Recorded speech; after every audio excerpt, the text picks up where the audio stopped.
You wake up on Monday morning with a knot in your stomach. You check your phone, see their name, and your heart rate spikes. You are dealing with someone who is manipulative, chaotic, or perhaps just incompetent. You are dealing with a tart, a terrible office tyrant. According to a 2025 Monster survey, 80% of workers are in the same boat. You aren't crazy and you aren't alone. But as a kingdom leader, or for that matter, any leader committed to excellence, the question isn't just, how do I survive? It's how do I keep my character while under fire? Before we dive in, a quick disclaimer. I'm not a clinical psychologist. What I'm sharing today are frameworks that have worked for me personally in my coaching and within my professional circles. If you are in a situation involving severe trauma, please seek a licensed professional. But if you are a leader stuck under a pharaoh, this video is your survival guide. And let me say this clearly, because it is critical. If you've ever questioned yourself in this season, you are not weak. Toxic leadership has a way of making sane people feel unstable. You replay conversations in your head. You wonder, did I say something wrong? You start shrinking, not because you lack ability, but because the environment rewards fear instead of clarity. This is why we need a survival guide, not to make you bitter, but to keep you anchored. Because how you survive this season will shape the leader you become in the next one.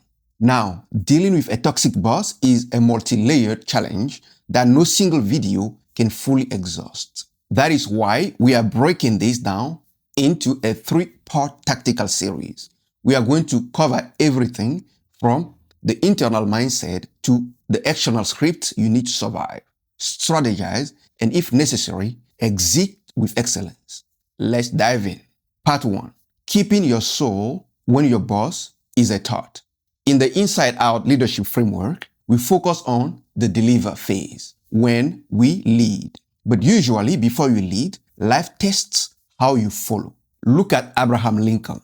In 1855, Edwin Stanton, a lead attorney, saw Lincoln and publicly humiliated him, calling him a long-armed baboon.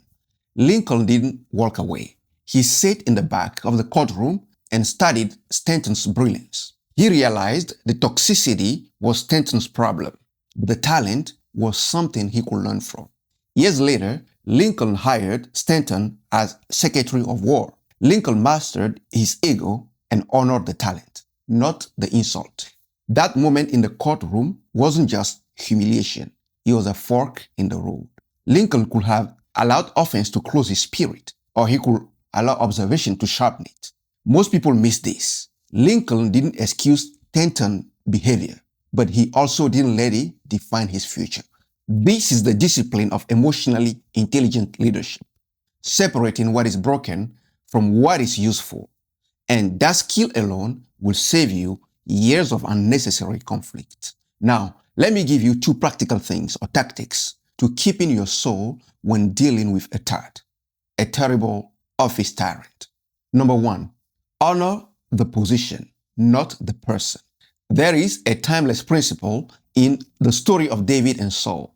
King Saul was a narcissist who threw spears at David. But in 1 Samuel 24, David refused to retaliate because he honored the office Saul held. Here's the tactic. You can respect the CEO title without validating the toxic behavior.